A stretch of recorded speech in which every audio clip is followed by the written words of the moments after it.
Saat hansı ələ taxılmalıdır? Sağa yoxsa sola? Qəbul olunub ki, sağ xaylar bunu sola taxırlar, sola xaylar isə sağa taxırlar.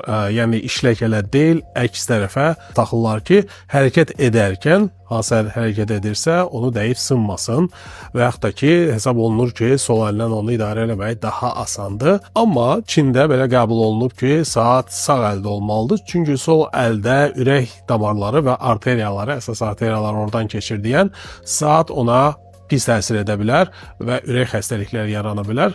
Özəlliklə də smart saatlar buna aiddir. Çünki onun içərisində olan mexanizm, elektronika öz ətrafında elektromaqnit sahə yaradır və bu da orada olan arteriyalara, damarlara əks təsir edə bilər. Ona görə də saatı sağ əldə taxmaq daha yaxşı hesab olunur.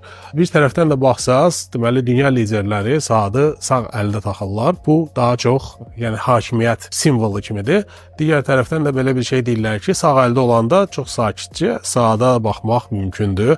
Yəni saat neçə olduğunu görmək, nəzarət etmək mümkün olur. Bəs siz hansı əldə taxırsınız saatı? Sağ yoxsa sol?